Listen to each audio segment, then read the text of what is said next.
Bem-vindos ao canal Gamer Estudioso, onde a gente estuda os conteúdos de sala de aula a partir dos videogames.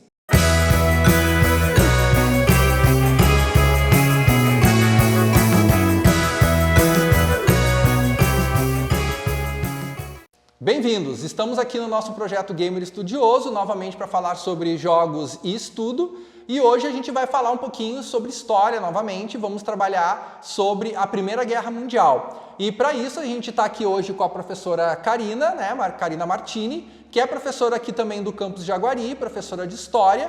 Ela também atua nos cursos de Pedagogia, nos cursos de especialização, já tem graduação, mestrado e doutorado na área de História. E ela veio aqui gentilmente falar conosco sobre o nosso projeto e aprender um pouquinho mais sobre a Primeira Guerra Mundial. Professora Karina, muito obrigado. Obrigada, eu que agradeço pelo convite, fico muito feliz de poder participar. Bom, para falar sobre a Primeira Guerra Mundial no nosso projeto de hoje, a gente trouxe o jogo Valiant Hearts, que é um jogo produzido pela Ubisoft, um jogo dentro de um projeto que a Ubisoft tem de promover jogos independentes.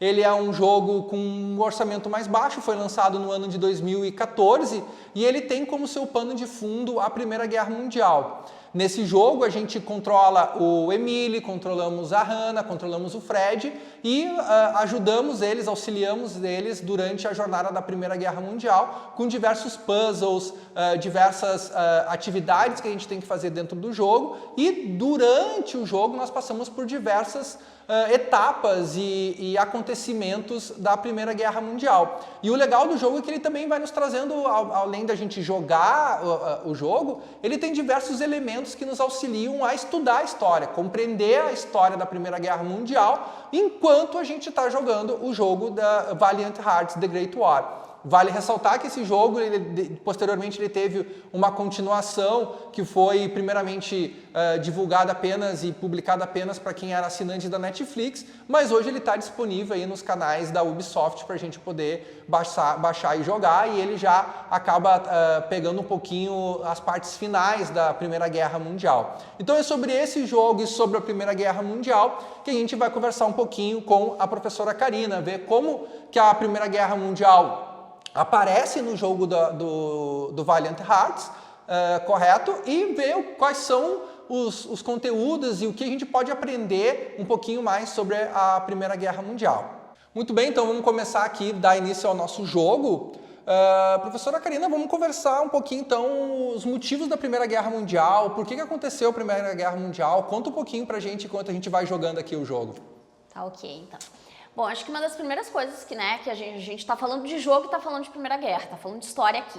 Então, acho que uma das primeiras coisas que a gente pode apontar é que esse jogo ele é lançado em 2014, exatamente quando se comemora, os 100 anos do início da Primeira Guerra Mundial. Então, ele vem mesmo para marcar uma guerra que foi, para marcar uma data, de 100 anos de uma guerra que foi muito significativa. Sobretudo se a gente for pensar, que lá, quando estourou a guerra, se chamava ela, inclusive, de Grande Guerra, O nome Primeira Guerra ele vai vir só depois lá quando acontece a Segunda Guerra, A gente acaba nomeando como Primeira Guerra. E era a guerra para acabar com todas as guerras, Isso, e essa era a ideia, E aí, para a gente estar entendendo um pouquinho aqui, então, desse contexto que leva à Primeira Guerra, a gente tem que retroceder para muito antes de 1914, Que é quando a guerra vai estourar, e a gente vai para o finalzinho do século XIX, ali principalmente o último quartel do século XIX, onde o que está acontecendo na Europa e automaticamente no mundo também, porque isso vai ter reflexos em outras partes do mundo,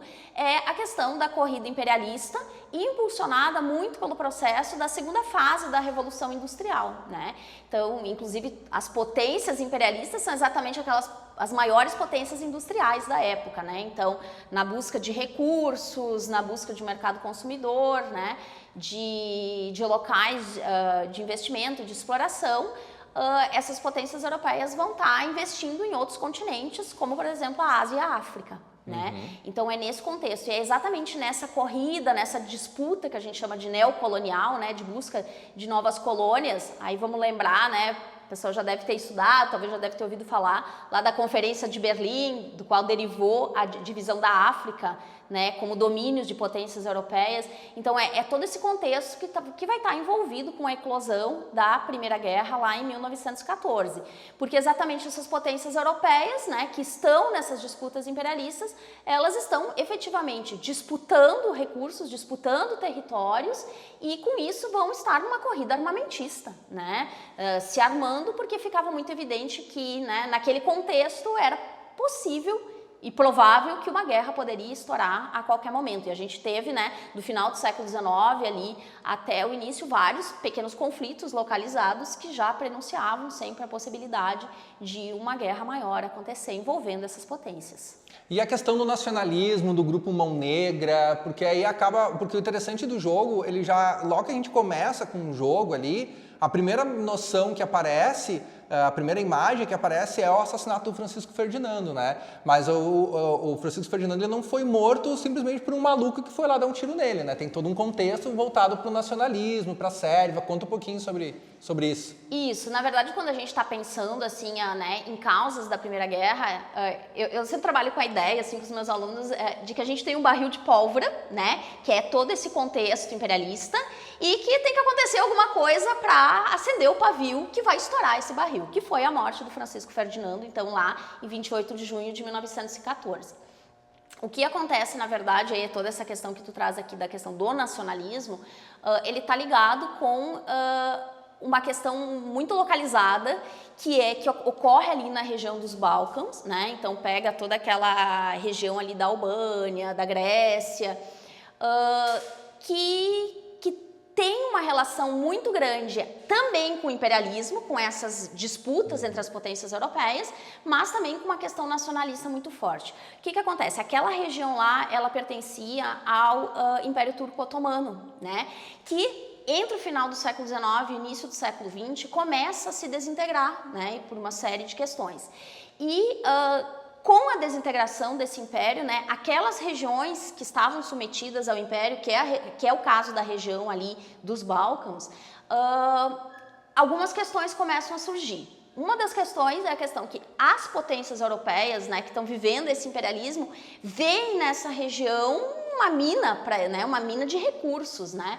Então, se a gente for pensar, assim, até em termos de localização geográfica, logo acima dos Balcãs, a gente tem o Império Austro-Húngaro, que tinha muito interesse na região. Uhum. Mas próximo ali também a gente tem a Rússia, que também tinha muito interesse na região. E aí tem outras potências também interessadas. Uma porque a região do Balcãs também era a porta de acesso para as regiões petrolíferas ali do Golfo Pérsico, né, que na época era controlado pela Inglaterra. Então tem uma série de interesses econômicos envolvidos, né, com essa região. Então quando essa região, né, quando o Império Turco-Otomano está se desintegrando, essas potências europeias estão olhando também para essa região nessa corrida por recursos e por domínio, né, de algumas regiões. Por outro lado, para essas regiões que estavam deixando de fazer parte do Império Turco-Otomano, esse é o momento de exacerbação do nacionalismo, porque é o momento que os povos que vivem nessa região, né, veem a possibilidade de conseguir a sua independência, né? E aí as questões nacionalistas surgem com muita força, que é o caso, né, do que acontece ali na região da Sérvia, né? Então a Sérvia, ela aparece, né, nessa história, ela está na região dos Balcãs ali, e ela pregava o que eles chamavam de pan-eslavismo, que era formar um grande país, seria a Grande Sérvia, reunindo todos os povos de origem eslava. E a Sérvia, para isso, vai ter o apoio da Rússia, que via, né, que via nisso a oportunidade de, ao apoiar a Sérvia, também ter atendido os seus interesses ali naquela região. Então se forma meio que uma aliança, e é importante a gente entender, né, essa formação de alianças, porque isso nos ajuda a entender por que esse conflito que era local acaba depois se tornando, né, algo muito maior e levando a estourar uma guerra mundial, né? E aí o que acontece com a morte do Francisco Ferdinando, então? Em 1908, o Império Austro-Húngaro, que, como eu acabei de dizer, né, fazia parte ali, estava na fronteira com a região da Sérvia, ele vai anexar a região da Bósnia e Herzegovina, que ficava bem do ladinho ali da Sérvia. E em 1914, o herdeiro do Império Austro-Húngaro, o Francisco Ferdinando, ele acaba fazendo uma viagem até a Bósnia, até Sarajevo, capital da Bósnia, para acompanhar algumas manobras militares que o Império Austro-Húngaro está fazendo no local e também para, né, se fazer presente na região, né, colocar a força do Império Austro-Húngaro ali. E quando ele está fazendo essa viagem, então ele acaba sendo assassinado por um bósnio que fazia parte de uma organização, né, que era a Organização Mão Negra, uma organização sérvia, e que era contra essa presença austro-húngara ali na região. E é isso, então, que vai acabar sendo o estopim para a guerra, né? A Sérvia vai negar envolvimento, mas o Império Austro-Húngaro acaba declarando guerra à Sérvia a partir do assassinato do Duque. Então, professora, e a Alsácia-Lorena, né? O legal é que durante o jogo ele é cheio de colecionáveis, né, pessoal? E além desses colecionáveis, a gente pode apertar botões ao longo da jogatina em que nos passa diversos fatos históricos. Então, muitas vezes a gente está ali jogando, aparece um ícone na nossa tela, em que a gente apertando aquele ícone ali aparece, a gente pode aprender um pouco mais, principalmente com leituras, né? Depois a gente vai falar também um pouquinho a fonte desses documentos que eles trouxeram e tudo mais. Mas um dos momentos ali do jogo, a gente acaba encontrando uma carta de um soldado francês. A gente está ali com o Emile durante a guerra, e um desses colecionáveis que a gente encontra é justamente uma carta de um soldado francês que ele tinha enviado para a família. E lá pelas tantas, dentro dessa carta do exército francês, ele menciona lá para a família dele que ele promete que vai voltar para a França e vai devolver a Alsácia-Lorena para a mão dos franceses. O que tem a Alsácia-Lorena com tudo isso, professora? Tem muito a ver, e tem muito a ver com a questão, inclusive, do nacionalismo também, né, nesse mesmo contexto que a gente estava conversando antes. E aí, de novo, a gente vai ter que voltar para o finalzinho do século XIX, né? E aí nós vamos lá para o contexto de unificação da Alemanha, né? Lembrando que não existia a Alemanha até a década de 1870, né? Ela é fruto de uma unificação, né, ali na região dos reinos germânicos. E o que acontece é que esse processo de unificação da Alemanha, ele se deu através de diversas guerras. E a última grande guerra que ocorreu no processo de unificação foi a chamada Guerra Franco-Prussiana, né? O processo de unificação da Alemanha foi liderado pela Prússia, né, que era um dos reinos ali mais industrializados da época, né? E essa guerra, né, que acontece ali em 1870 até 1871, é uma guerra entre a Prússia e a França pela disputa por uma região conhecida como Alsácia-Lorena. A questão da região da Alsácia-Lorena tem várias questões envolvidas, né? Uma das questões é que ela está exatamente na fronteira entre o que seria, né, a Alemanha e a França. Então, quer dizer, ali a gente tem presente uma grande população de língua alemã, além de uma população de língua francesa, né? Então, interessava muito nesse processo de unificação da Alemanha liderado pela Prússia, de reunir as populações de língua germânica em um país só, né? Anexar essa região onde a população de língua germânica era bastante expressiva.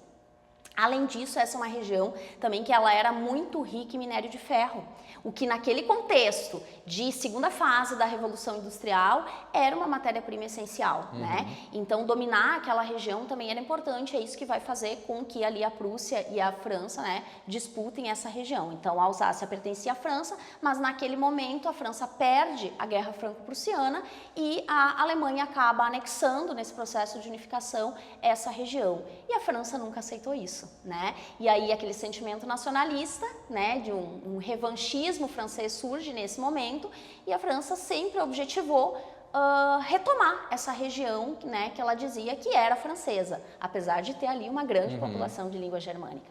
Então, né, a França vai para a Primeira Guerra Mundial, inclusive, com o objetivo de recuperar essa região que antes pertencia a ela. É interessante que esse revanchismo ele vai ficar ainda mais exacerbado no final da Primeira Guerra Mundial, quando a França vai realmente se vingar dos alemães, né, no Tratado de Versalhes, mas isso a gente vai tratar um pouquinho depois. Professor, um negócio bem legal aqui do jogo, que boa parte do jogo a gente passa pelas trincheiras, que foi um dos momentos da Primeira Guerra Mundial, né? Nós tivemos o primeiro momento das guerras de movimento e também das guerras das trincheiras. E a gente tem várias coisas, como as minas que eles iam cavando, minas subterrâneas.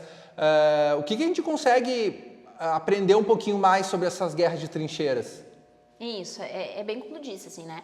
As trincheiras foi uma das fases, né, da Primeira Guerra, a fase mais longa, na verdade, né? Ela durou mais de 3 anos, né? Bem no início, né, quando a guerra começa, a Alemanha coloca em prática o plano von Schieffelin, que já havia sido, ele já tinha sido criado muito antes da guerra começar, né? Que era o que a gente chamava de uma guerra de movimento, né? Então, a ideia do plano era, no caso da Alemanha, né, fazer 2 frentes de ataque muito rápidas, né? Movimentando artilharia, tanques, tanto do lado oriental, né, atacando a Rússia, quanto do lado ocidental, atacando a França e também, né, pensando já na Inglaterra. Só que o plano não dá muito certo, né? E acaba que a guerra vai se estendendo, né? E aí começa a fase das trincheiras, que é o que a gente chama de guerra de posição ou guerra parada, né? Porque efetivamente era isso, né? Os soldados cavavam trincheiras muitas vezes elas tinham mais de 3 metros de profundidade, por 2 metros de largura, e elas iam por quilômetros, né? E as primeiras ali foram na França, né? Que foram cavadas, e eles ficavam muitas vezes por muitos meses ali naquelas trincheiras, né? E eram trincheiras uma de frente para outra, né? Então, muitas vezes era alguns bons metros que separavam as trincheiras inimigas, né? E ficava aquele campo neutro ali no meio, né? Com arame farpado, com minas. A terra de ninguém, né? Uma terra de ninguém, na verdade, né? E os soldados ficavam ali, né, parados nas trincheiras, muitas vezes esperando o outro aparecer para acabar atingindo. Isso também teve, né, depois a gente vai falar um pouquinho da questão das armas químicas, né, mas as trincheiras também, né, nesse contexto das trincheiras, a gente também tem que considerar, né, que esse uso de armas químicas, que a gente vai comentar depois um pouquinho, teve um grande impacto, né, nesse momento do uso das trincheiras, porque as armas eram jogadas ali e aqueles soldados, todos eles respiravam, né, aqueles gases. Então, o jogo acaba mostrando um pouquinho, né, dessa fase, uma fase que durou, e trincheiras que foram cavadas pelos 2 lados da guerra, né, então mostra um pouquinho dessa dinâmica, né, também das vidas nas trincheiras, e a gente sempre, né, comenta, inclusive, assim, né, o que era estar numa trincheira e qual impacto, inclusive, né, psicológico levou para esses soldados, e aí a gente tem vários relatos, né. Inclusive, né, os criadores do jogo se basearam em muitos relatos de combatentes, foram até locais na França, onde aconteceram combates, então, né, tem bastante pesquisa também, né, para compor o jogo, e que a gente acaba vendo, por exemplo, nessa questão das trincheiras. E durante o jogo a gente vai encontrando colecionáveis, e muitos colecionáveis, como eu já mencionei anteriormente, eram cartas. A gente encontra chapéu do soldado alemão, encontra a medalhinha do soldado francês, do alemão, do britânico, tem vários exemplos ali, encontra baionetas, mas a gente encontra muitas cartas, né? E nessas cartas, uma dessas cartas que são fictícias, né? São cartas que algumas delas mencionam esses horrores das guerras de trincheiras. Boa parte das mortes que aconteceram na guerra foram dentro das trincheiras, não só pelos gases que muitas vezes eles jogavam e podia ir de um lado a outro, né, conforme o vento, mas muitas vezes eles morriam de tifo, das doenças que tinham lá, muitos ratos dentro das trincheiras, chovia, um buraco. Então... E os corpos, né, eram normalmente jogados para fora da trincheira, e aí aquela chuva, né, trazia o corpo putrefado, né, então, e a água, da onde vinha a água, muitas vezes eram meses, às vezes os suprimentos não chegavam, né, então tem até uns relatos, né, que falam de plantações, de campos de nabo que tinha próximo, né, e que eram maneiras de sobreviver naquele contexto. Uma parte do jogo que é bem interessante, como eu disse para vocês, a gente controla o Emile, que é um francês, nós controlamos também o Clark, que na verdade é genro do Emile, né, e ele é um soldado alemão. Depois nós vamos falar um pouquinho da Hannah, que é belga, mas um dos personagens é o Fred, que é um americano que tá na guerra, né? E é uma coisa bem interessante que quando a gente vai jogando o jogo, se a gente entende um pouquinho sobre o tempo da guerra, a gente pensa um pouquinho assim, olha, mas os Estados Unidos entrou bem mais para frente na Primeira Guerra Mundial, né? Mas o Fred, ele já tá ali desde os primeiros anos da Primeira Guerra Mundial, junto com o Emile, ele auxilia muito o Emile dentro das fases do jogo, mas ele é um americano, né, professor? O que o Fred está fazendo ali, já que os Estados Unidos entrou na guerra só em 1917? Bom, o que acontece, na verdade, é que mesmo que a entrada dos Estados Unidos tenha sido só em 1917, desde o início da guerra a gente vai ter soldados americanos já participando junto à chamada Tríplice Entente, né? Que era aquela aliança liderada pela Inglaterra e pela França e pela Rússia, que acabou saindo da guerra também lá em 1915 por conta das questões internas dela, né? Lá da Revolução Russa. Mas pensando o que faz o Fred ali, né? Um soldado americano. O exército francês, as forças armadas francesas, na verdade, desde o século XIX, já haviam criado uma divisão de estrangeiros dentro, né, das forças armadas. A ideia era que estrangeiros residentes na França pudessem participar do exército francês.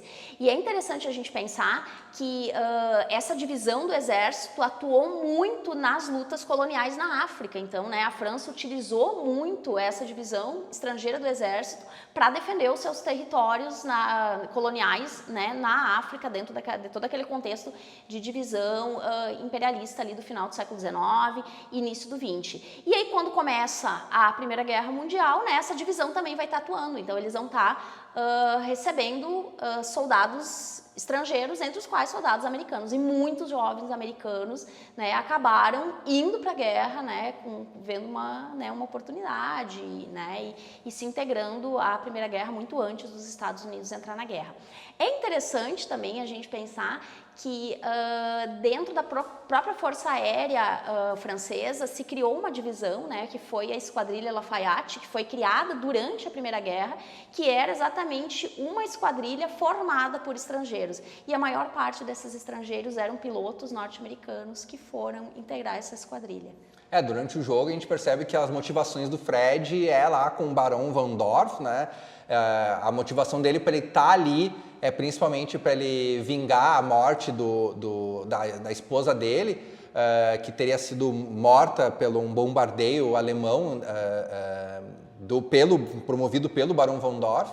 E a primeira coisa que a gente encontra ele fazendo ali no jogo, ele está meio que sofrendo um bullying ali dos soldados franceses, e uma das primeiros puzzles que a gente tem que fazer no jogo é fazer com que o Emile afaste ali os dois soldados que estão ali, digamos assim, sacaneando o Fred, né?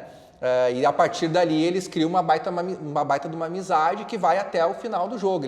Todas as fases que a gente tem ali do Fred e do Emile, eles estão juntos ali, depois entra a Hannah também dentro da jogada. Eu acho que isso, inclusive, que tu estava falando, é uma coisa interessante da gente pensar quando a gente pensa em guerra, em quem vai para a guerra.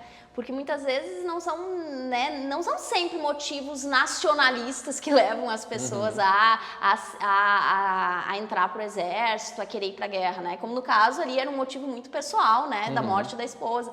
Então, isso a gente vê, e a gente tem vários relatos, né? Pessoal que estuda. E essa questão do motivo é legal porque no jogo, por exemplo, a gente tem os motivos completamente alheios, né? O Emile, ele tá na guerra porque ele vai meio obrigado para a guerra. O Cal, ele tá na França e ele vai para a guerra em função de ter sido expulso pelos franceses, né? Já que ele era um alemão que morava na França.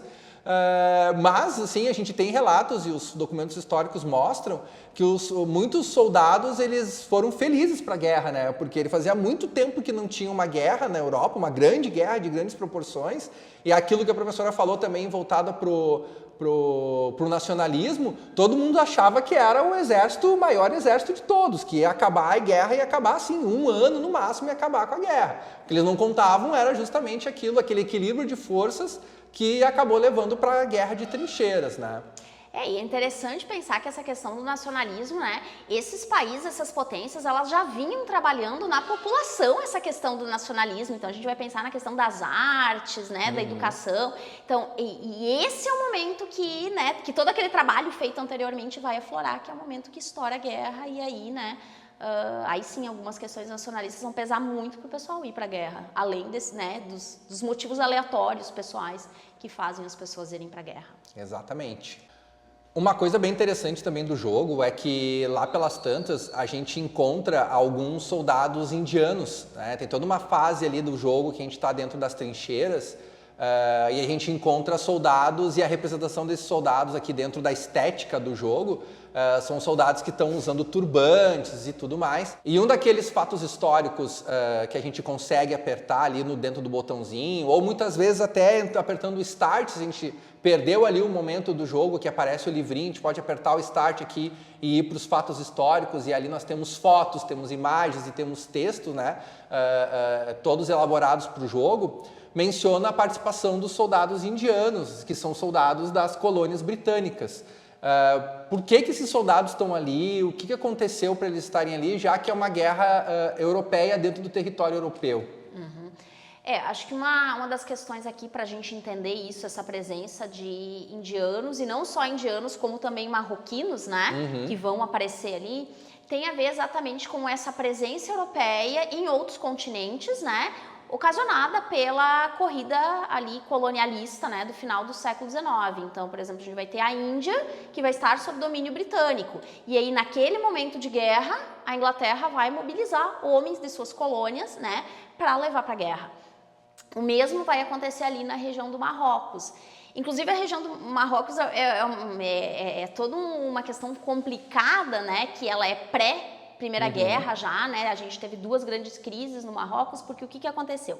Quando se fez aquela divisão ali da África em zonas, né, de controle das potências europeias, o Marrocos, que fica lá no norte da África, né, bem pertinho ali da Península Ibérica, praticamente de frente da Península Ibérica, ele fica ali no Estreito de Gibraltar, né, que faz essa passagem, então, do Oceano Atlântico pro Mar Mediterrâneo, ele acabou ficando como uma região independente, né? Não estava, então, sob domínio de nenhuma potência, tanto que teve, inclusive, uma convenção, a Convenção de Madrid, lá em 1880, que determinou isso, a independência do Marrocos e a decisão de que a região seria de livre comércio, ou seja, de que todas as potências poderiam, né, utilizar aquela região ali para explorar economicamente.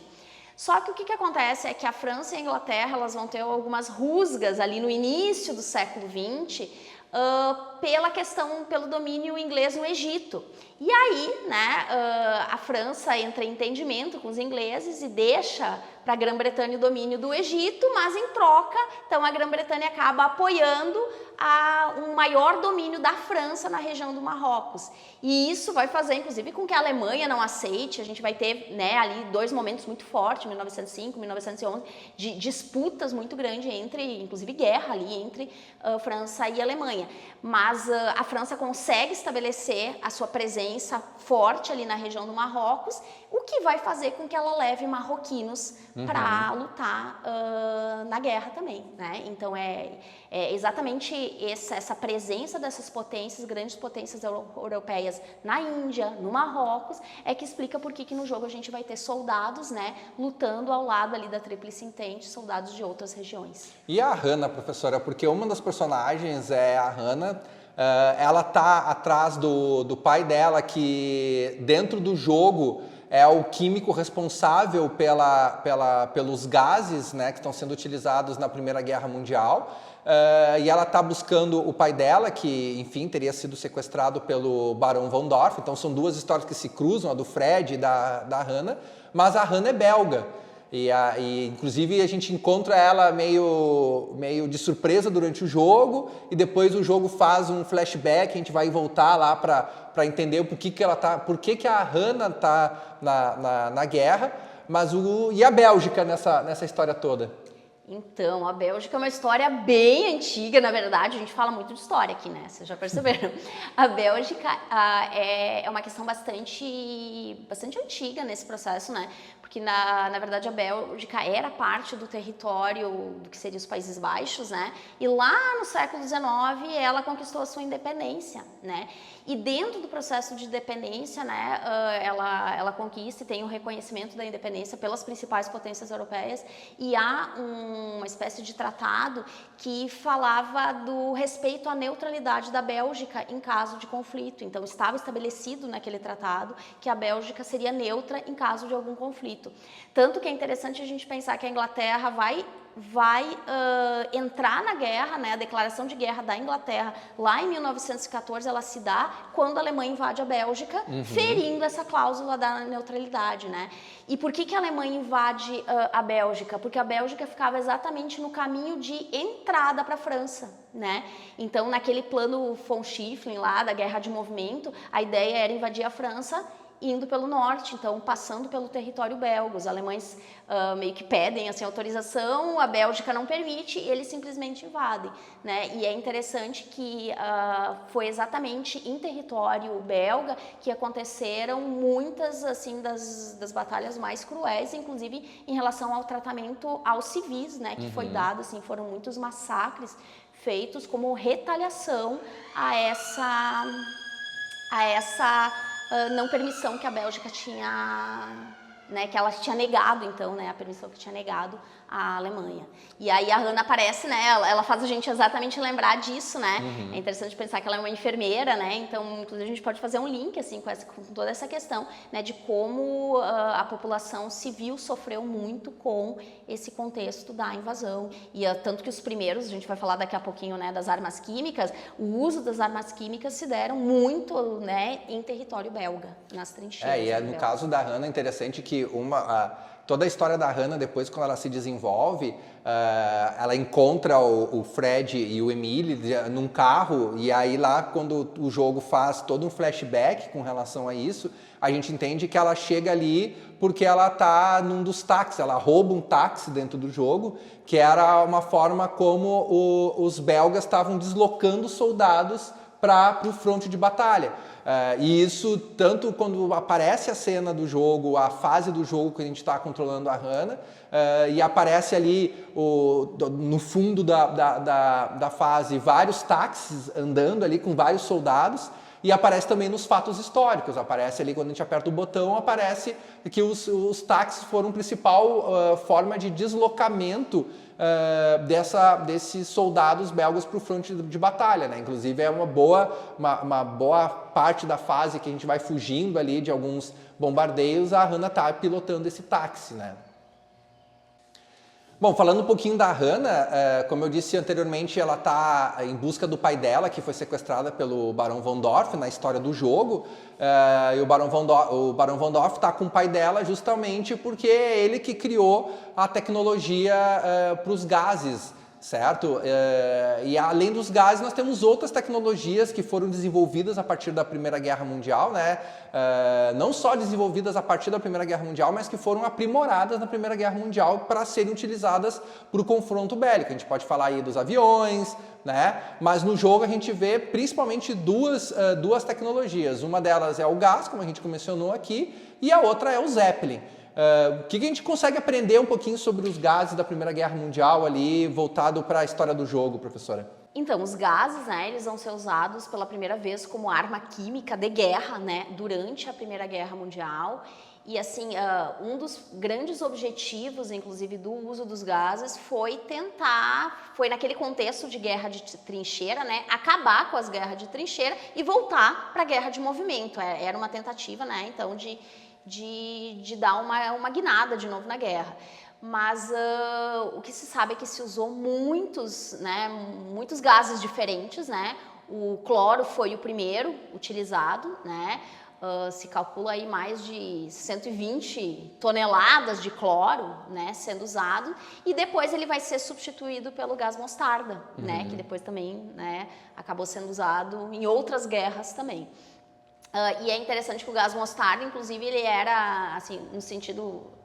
É estranho a gente fazer comparação do que é melhor, do que é pior, né? Nesse caso não existe.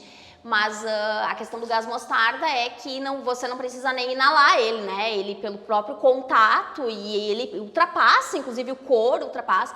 Então, assim, o impacto do uso dessas armas químicas foi muito grande. Em termos de mortes provocadas por elas, até se aponta, assim, que, né, foi algo um pouco mais de 1 milhão de mortes em algo em torno de 10 milhões de mortos durante a Primeira Guerra. Então, assim, né, se morreu muito mais por outras causas do que o gás, mas deixou também muitos feridos, né, com muita gente com sequela por conta desses gases. E é importante dizer que quem começa a usar é a Alemanha, mas ele vai ser usado do outro lado também, e muito mais, inclusive, do que a própria Alemanha, né, que tinha sido a primeira. A questão do gás cloro, tem umas informações do jogo, dos fatos históricos, que até é uma coisa que eu não sabia, que vai mais pro lado da química, né, mas que o gás cloro ele funcionava da seguinte forma: a pessoa inalava e no inalar ela não tinha nenhum problema inicial. Mas no momento que o gás entrava com o gás carbônico que tinha dentro dos pulmões, ou com oxigênio, agora não lembro, mas tem ali as informações no texto do jogo, aquela reação química gerava um outro gás, que era um gás que queimava por dentro, né? E ao mesmo tempo gerava moléculas de água. Então, basicamente, a pessoa começava a ser queimada por dentro pelos pulmões. Na hora que respirava, não dava nada. Mas depois, com o ar, a reação química gerava um gás que queimava as pessoas por dentro e, ao mesmo tempo, a pessoa ia ficando afogada pelas moléculas de água que começando a encher o pulmão, né? Então, é uma morte complicada, né? E essa questão, inclusive, das sequelas, assim, a gente tem muitas imagens disponíveis, né, de quem sofreu com esses gases, e, assim, foi muito impactante. Foi tão impactante que em 1925 foi feita uma convenção, a Convenção de Genebra, né, que proibiu o uso de armas químicas. Mas a gente sabe que, apesar dessa convenção, né, se usou armas químicas depois e ainda hoje se usa armas químicas, né, com a diferença que lá na Primeira Guerra era mesmo para fins militares e hoje, né, se usa em questões de disputas, aí, de conflitos, mas muito para ataques a civis. E também falando um pouquinho a respeito da questão das sequelas das pessoas, né? O jogo também tem uma parte ali dos fatos históricos que mostra várias fotos e fala muito bem da sequela. O jogo ele é muito bom nesse ponto de vista de buscar e fazer toda a pesquisa histórica e como é bem a proposta do nosso projeto, né, pessoal? Que é justamente, enquanto a gente está jogando, prestar atenção nessas coisas que o jogo traz. Porque se a gente vai só andando no jogo e apertando os botões e lendo os fatos históricos que estão disponíveis pra gente, a gente vai aprender muita coisa, né? Eu, por exemplo, jogando o jogo, aprendi justamente sobre essa questão do cloro e eles têm documentos, eles têm fotos, né? Então mostra as fotos de várias pessoas com as sequelas das queimaduras, as sequelas de braços amputados por causa da guerra. Então uma outra visão que o jogo nos passa a respeito do conflito da Primeira Guerra Mundial. Certo? E uma outra tecnologia que foi utilizada foi o Zeppelin, que é uma tecnologia já que foi aplicada para ataques aéreos, né? Uhum. O Zeppelin ele foi uma invenção do finalzinho ali do século XIX para o início do XX, né? Inclusive ele foi usado anteriormente para transporte de passageiros, para transporte de carga, né? É um grande dirigível inflável, né? Então ele tem uma estrutura de aço com balões que, né, são cheios de gases. Primeiro se usava inclusive um gás que era inflamável, né? O que provocou depois se substituiu pelo gás hélio. Mas é interessante que quando ele passa, o criador dele, né, o Zeppelin, na verdade, que criou ele tinha ido para os Estados Unidos durante a Guerra Civil Americana, ali no finalzinho do século XIX, e ele voou num balão e viu a potencialidade, inclusive, né, do balão como uma questão a ser usada na guerra, assim, né, de reconhecimento, por exemplo, né, que os balões foram usados na Guerra Civil Americana para a questão de reconhecimento de território, né? Então ele passa a ser usado para a questão de reconhecimento de território, mas principalmente de bombardeios, né? E ele não voa a uma altitude muito grande, então, né, tinha também algumas restrições no uso dele, então se escolhia dias mais nublados, os ataques normalmente aconteciam à noite. E a vantagem é que naquela época, né, não tinha ainda toda a questão de detectar tão facilmente, os instrumentos para detectar, então, né, se usou muito o Zeppelin para fazer... Londres, por exemplo, foi bombardeada, né, a parte central de Londres sofreu bombardeios de Zeppelin, então... É uma tecnologia que acabou sendo muito usada. E foi abandonada antes do fim da guerra porque se mostrou, de certa forma, pouco eficaz no sentido de que era muito fácil a artilharia derrubar eles, atingir eles. Sim, bastava explodir o balão, já era o Zeppelin, né? E mais, né, a Primeira Guerra é o momento que vai se usar os aviões, né, os primeiros aviões, então nos confrontos aéreos também era muito fácil usar avião para derrubar o Zeppelin. Então, durante o jogo também tem toda uma fase que a gente joga com o Fred, que ele assume o controle de uns primeiros tanques que são utilizados também na guerra, né, que são aqueles tanques em formato triangular, assim.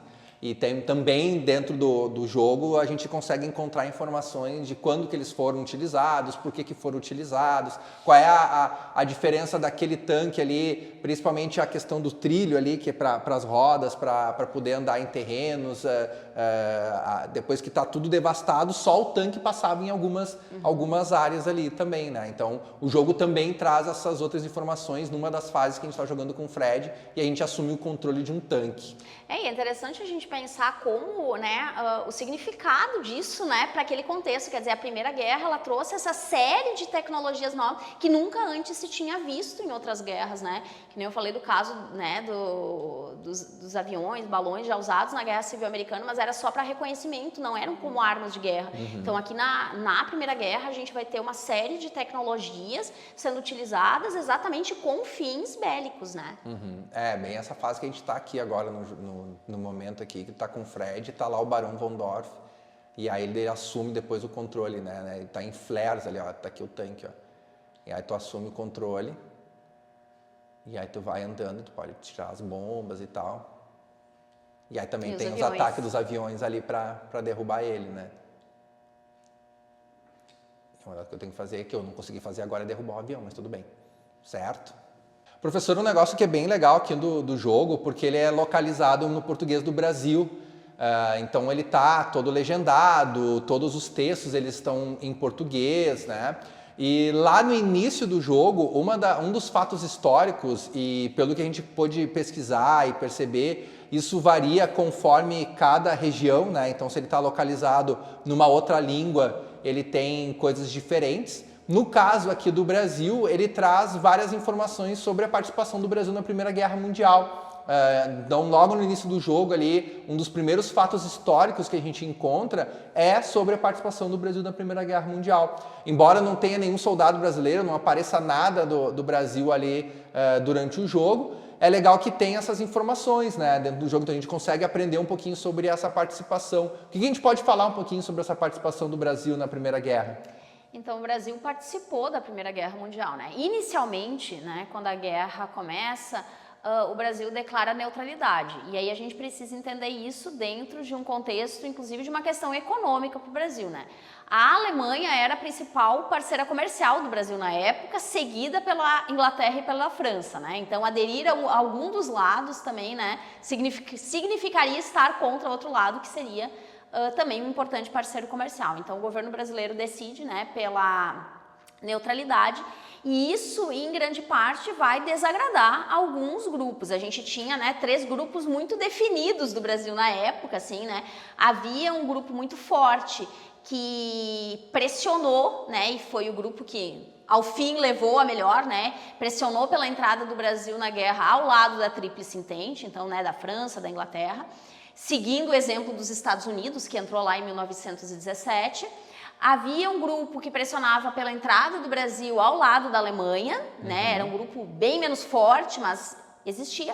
E também existia esse grupo, né, que defendia a neutralidade. Então, a neutralidade, né, acabou trazendo muitos custos para o Brasil, né? Inclusive, ele sofreu retaliações da Inglaterra, né, que criou, inclusive na época, uma espécie de lista de empresas proibidas, que eram empresas que tinham capital alemão e que, portanto, a Inglaterra não recomendava, né, que se comprasse produtos dessa empresa. E isso atingiu muitas das empresas exportadoras de café aqui no Brasil, que era o produto na época, né, o produto carro-chefe das nossas exportações, e muitas das empresas tinham capital alemão.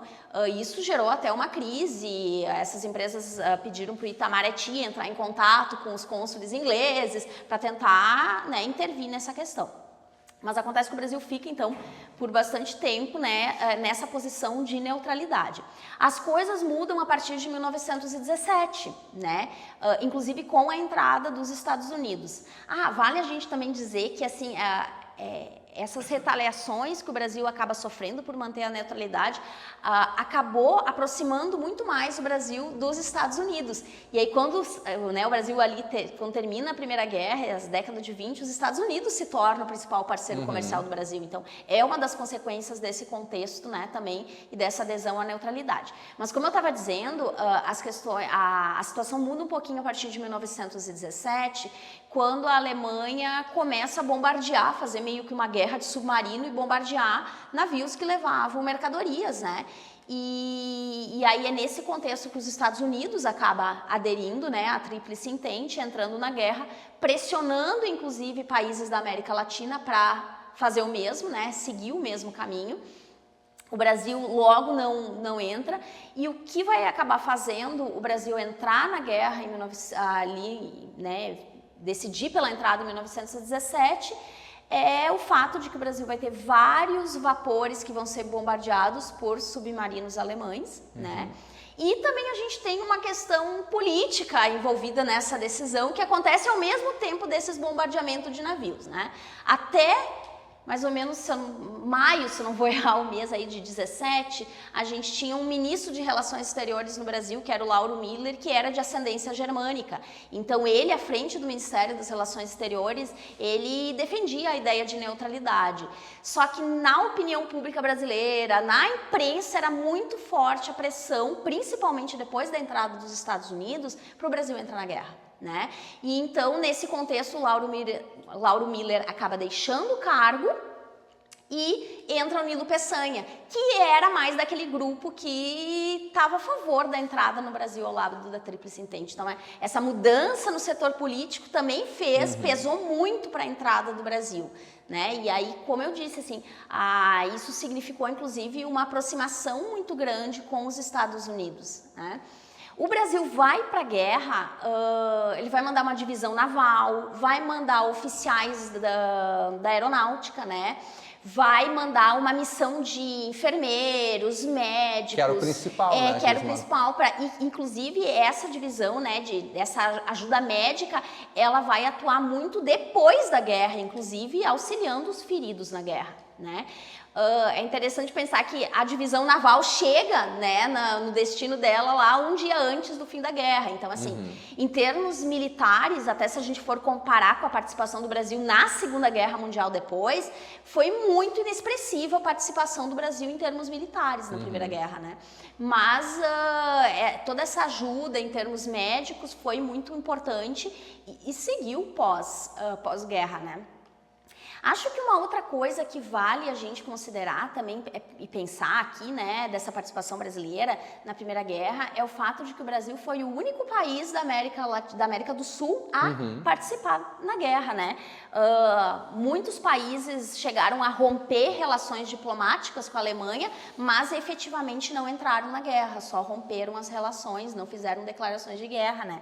E aí, no caso o Brasil foi o único a fazer a entrar efetivamente para a guerra, e isso fez com que ele participasse também de todas as discussões pós-guerra, como passou a compor a própria Liga das Nações, né, que foi criada lá naquele contexto do Tratado de Versalhes, no final da guerra, como uma aliança, né, entre os países, então, com o propósito de manter uma paz, evitar que um novo conflito acontecesse. E aí o Brasil figura, então, né, como um representante da América do Sul aí nessas discussões. É bem legal que aqui, por exemplo, na questão dos fatos históricos, a gente está com um jogo aqui, foi 5 de abril, pelas informações que tem no jogo, que o vapor brasileiro Paraná, que carregava café e estava dentro das exigências dos países neutros, foi torpedeado pelo exército alemão, né?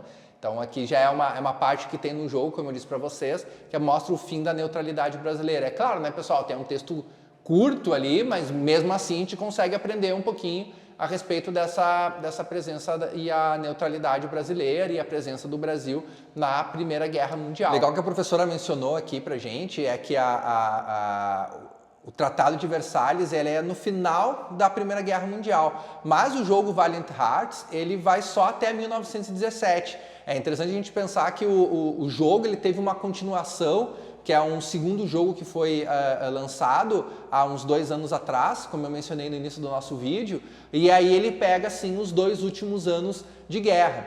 É claro que aqui o jogo ele tem muito mais noções de história que a gente pode perceber, que a gente pode aprofundar, mas ficaria um vídeo muito longo. O legal do jogo é que desse jogo em específico é que ele tem muita informação de história. Então ele tem muito conteúdo que a gente pode aprender enquanto a gente está jogando e tem muito conteúdo que a gente pode aprofundar enquanto que a gente está jogando o Valiant Hearts. Então a gente poderia aqui mencionar várias coisas, ele passa pelas principais batalhas, a Batalha de Verdun, a Batalha do Reims, né? Passa sobre, pega ali a Batalha do Marne, por exemplo, que é logo no início da Primeira Guerra Mundial, e dentre todas essas batalhas, o narrador muitas vezes nos traz informações sobre a guerra, né, para posicionar os personagens ali. Então ele é um jogo muito rico, não só pela própria visão que ele traz para a guerra, certo? Antes da gente gravar aqui o vídeo, a gente estava mencionando aqui com os nossos bolsistas e com a professora, que ele é um jogo que ele não valoriza o aspecto, ele não, como é que eu vou dizer, ele não torna lúdica uma questão de guerra, onde pessoas morreram, onde pessoas sofreram, que muitas vezes é o que a gente encontra em alguns jogos que tratam sobre temáticas de guerra, cujo nosso principal objetivo é andar pelo mapa e sair atirando nas pessoas. Aqui o próprio jogo ele já evita que a gente tenha que fazer isso pela própria estética da jogabilidade do jogo. Então a gente passa muito mais resolvendo puzzles, saindo de um lugar até outro, resolvendo formas de avançar do mapa, sem necessariamente a gente ter uma opção mais voltada para o aspecto violento da Primeira Guerra Mundial. E o jogo ele enfatiza muito esse aspecto do sofrimento que causou a Primeira Guerra Mundial e o trauma que é a Primeira Guerra Mundial ainda hoje para os europeus. Professora, tem mais alguma coisa que tu quer acrescentar a respeito do nosso tema de hoje, do jogo? Eu acho que é bem isso que tu falou, assim, o jogo, né, ele acaba ajudando a entender exatamente porque ele vai trazendo, e foi isso que a gente tentou fazer aqui, né, a gente foi trazendo alguns aspectos que a gente pode estudar, pode repensar, né, sobre a guerra a partir de alguns aspectos aí do jogo. Eu estava comentando antes também, né, com o professor Lucas, toda a questão dos mapas, da gente, né, visualmente o jogo, ele nos auxilia muito para a gente entender, inclusive, né, que território é esse que a guerra está ao longo